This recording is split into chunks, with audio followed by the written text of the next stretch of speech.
Persian മണ്ണിലെ എണ്ണയൂറ്റി വളർന്ന British സാമ്രാജ്യത്തെക്കുറിച്ചാണ് ഇനി പറയാനുള്ളത്. ആംഗ്ലോ പേർഷ്യൻ യുദ്ധങ്ങൾക്ക് ശേഷം ബ്രിട്ടീഷുകാർ ആഗ്രഹിച്ചതുപോലെ ഇറാനിൽ വലിയ രാഷ്ട്രീയ, സാമ്പത്തിക, സൈനിക സ്വാധീനം അവർക്ക് നേടാനായി. 19-ാം നൂറ്റാണ്ടിൽ ബ്രിട്ടീഷ് പാരമ്പര്യവും സാമ്പത്തിക തന്ത്രങ്ങളും ശക്തി പ്രാപിച്ച് ഇറാന്റെ പല മേഖലകളിലും സ്വാധീനം ചെലുത്താൻ തുടങ്ങി. പേർഷ്യയുടെ തന്ത്രപ്രധാനമായ വിഭവങ്ങളിൽ, പ്രത്യേകിച്ച് എണ്ണയിൽ, ബ്രിട്ടൻ കാര്യമായ നിയന്ത്രണം നേടി. 1909 പേർഷ്യയിൽ നിന്നും എണ്ണ കുഴിച്ചെടുക്കുന്നതിനായി സ്ഥാപിതമായ ഒരു ബ്രിട്ടീഷ് കമ്പനിയായിരുന്നു ആംഗ്ലോ പേർഷ്യൻ ഓയിൽ കമ്പനി അഥവാ APOC. മിഡിൽ ഈസ്റ്റിൽ കച്ചവടത്തിനായി എണ്ണ കുഴിച്ചെടുക്കുന്ന ആദ്യത്തെ കമ്പനിയായി ഇത് മാറി. 1914 ബ്രിട്ടീഷ് സർക്കാർ അതിന്മേൽ ഒരു ഓഹരി സ്വന്തമാക്കി നിയന്ത്രണം പിടിച്ചെടുത്തു. പിന്നീട് ഇത് ആംഗ്ലോ ഇറാനിയൻ ഓയിൽ കമ്പനി എന്നും ബ്രിട്ടീഷ് പെട്രോളിയം BP എന്നും പുനർനാമകരണം ചെയ്യപ്പെട്ടു. ഇതോടൊപ്പം ബ്രിട്ടൻ ശക്തമായ നയതന്ത്ര സാന്നിധ്യം നിലനിർത്തി. പലപ്പോഴും ഇറാന്റെ താൽപ്പര്യങ്ങൾ സംരക്ഷിക്കുന്നതെന്ന വ്യാജേന ഇറാന്റെ ആഭ്യന്തര കാര്യങ്ങളിൽ ഇടപെട്ടു. ബ്രിട്ടീഷ് താൽപ്പര്യങ്ങൾക്ക് അനുകൂലമായ ഉടമ്പടികളും കരാറുകളും ഉൾപ്പെടെ ഇറാനിയൻ രാഷ്ട്രീയത്തെ സ്വാധീനിക്കാൻ പലപ്പോഴും നയതന്ത്ര സമ്മർദ്ദം ചെലുത്തി. 19-ാം നൂറ്റാണ്ടിലും 20-ാം നൂറ്റാണ്ടിന്റെ തുടക്കത്തിലും ബ്രിട്ടനും റഷ്യയും 1907 ആംഗ്ലോ റഷ്യൻ ഉടമ്പടി പോലുള്ള ഉടമ്പടികൾ വഴി പേർഷ്യയെ സ്വാധീന മേഖലകളായി വിഭജിച്ചു. തെക്കൻ ഇറാനിലും പേർഷ്യൻ ഗൾഫ് മേഖലയിലും ബ്രിട്ടന്റെ സ്വാധീനം ശക്തമാക്കി. സ്വന്തം അജണ്ടകൾ സംരക്ഷിക്കാൻ സൈനിക ശക്തിയും ബ്രിട്ടൻ ഉപയോഗിച്ചു. തങ്ങളുടെ ആധിപത്യത്തിന് ഭീഷണിയായി ഉയർന്നുവരുന്ന പേർഷ്യൻ ദേശീയ പ്രസ്ഥാനങ്ങളെ അടിച്ചമർത്താനും ഇറാനിലെ ബ്രിട്ടീഷ് അനുകൂല വിഭാഗങ്ങളെ പിന്തുണക്കാനുമൊക്കെയായിരുന്നു അത്. ഇന്ത്യയിലെ തങ്ങളുടെ കൊളോണിയൽ സ്വത്ത് സംരക്ഷിക്കാൻ അവർ ഇറാനിൽ കൂടുതൽ വിപണികൾ വികസിപ്പിച്ചു.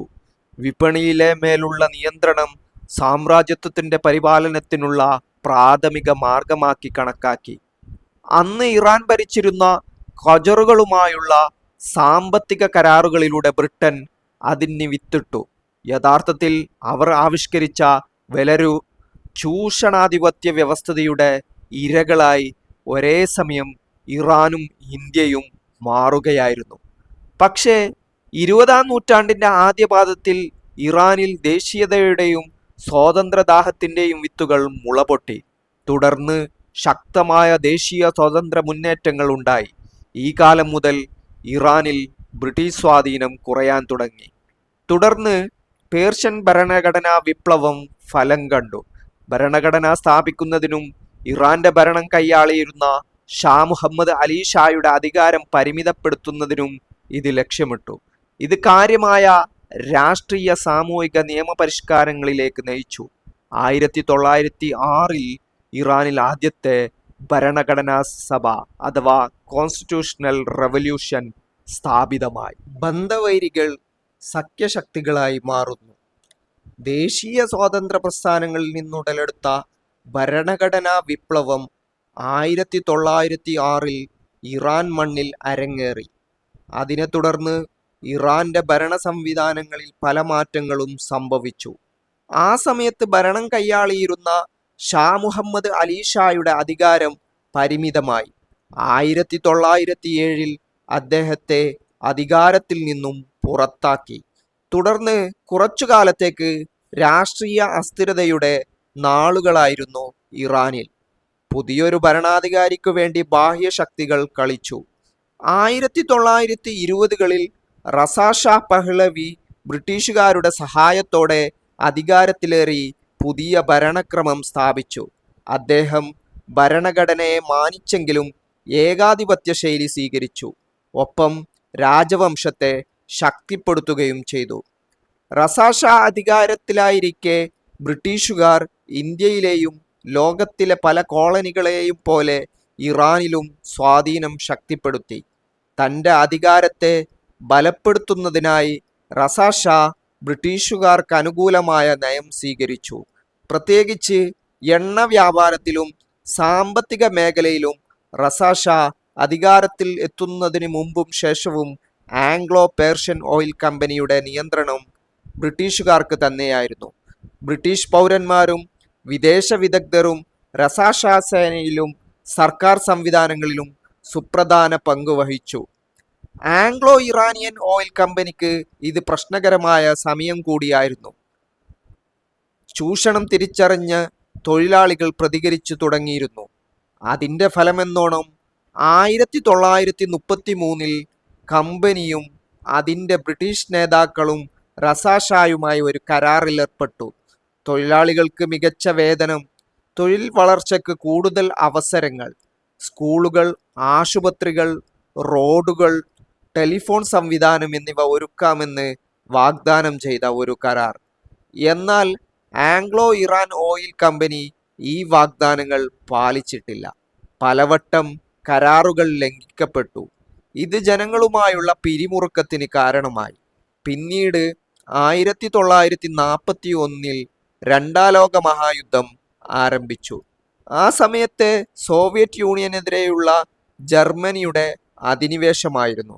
ബാർബറോസ ആക്രമണം, ഇതേ തുടർന്ന് അതുവരെ എതിർകക്ഷികളായിരുന്ന സോവിയറ്റ് യൂണിയനും ബ്രിട്ടനും സഖ്യകക്ഷികളായി തോളിൽ കൈയിട്ടു. ജർമ്മനിയുടെ കണ്ണ് ഇറാനിലും പതിഞ്ഞ സമയം. സ്വന്തം സ്ഥാനങ്ങൾ നഷ്ടപ്പെടുത്താതിരിക്കാൻ രണ്ടാം ലോകമഹായുദ്ധവേളയിൽ ബ്രിട്ടനും സോവിയറ്റ് യൂണിയനും സംയുക്തമായി ഇറാനെ ആക്രമിച്ചു. ഇരുകൂട്ടരുടെയും ഇറാനിയൻ എണ്ണപ്പാടങ്ങളുടെ മേലുള്ള ആധിപത്യം സുരക്ഷിതമാക്കലും നാസി ജർമ്മനി ഇറാനിൽ സ്വാധീനം സ്ഥാപിക്കുന്നതിൽ നിന്നും തന്ത്രപരമായ നേട്ടം കൈവരിക്കുന്നതിൽ നിന്നും തടയലുമായിരുന്നു അധിനിവേശത്തിൻ്റെ പ്രധാന ലക്ഷ്യങ്ങൾ.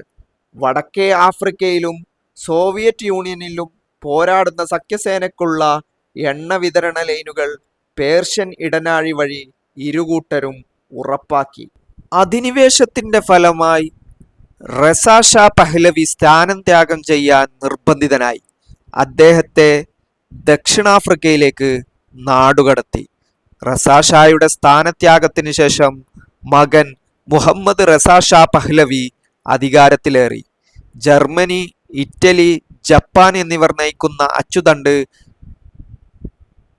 സഖ്യത്തിലേർപ്പെടുന്നത് തടയാനും എണ്ണ വിതരണ മാർഗങ്ങൾ സുരക്ഷിതമാക്കാനും ബ്രിട്ടനും റഷ്യയും ശ്രമങ്ങൾ ഊർജിതമാക്കി. അധിനിവേശം ഫലത്തിൽ ഇറാനെ വീണ്ടും സഖ്യകക്ഷികളുടെ സ്വാധീന മേഖലകളായി വിഭജിച്ചു. സോവിയറ്റ് യൂണിയൻ വടക്കൻ ഭാഗവും ബ്രിട്ടൻ, പിന്നീട് US-ഉം തെക്കും പടിഞ്ഞാറും ഭാഗങ്ങളും കൈവശപ്പെടുത്തി. സോവിയറ്റുകളും ബ്രിട്ടീഷുകാരും 1946 വരെ അധിനിവേശം നിലനിർത്തി. തങ്ങളുടെ പൊതുശത്രുവായ നാസി ജർമ്മനിയുമായുള്ള രണ്ടാം ലോക മഹായുദ്ധം അവസാനിപ്പിച്ചപ്പോൾ ബ്രിട്ടീഷുകാർ ഇറാനിൽ നിന്നും പ്രത്യക്ഷമായി പിൻവാങ്ങാൻ തുടങ്ങി. പരോക്ഷമായ വലിയ കളികൾക്ക് വേണ്ടിയുള്ളതായിരുന്നു ആ പിന്മാറ്റം. എന്നാൽ സോവിയറ്റ് യൂണിയൻ തങ്ങളുടെ സുരക്ഷ ഭീഷണി എന്ന് ചൂണ്ടിക്കാട്ടി പിന്മാറ്റം മന്ദീഭവിച്ചു.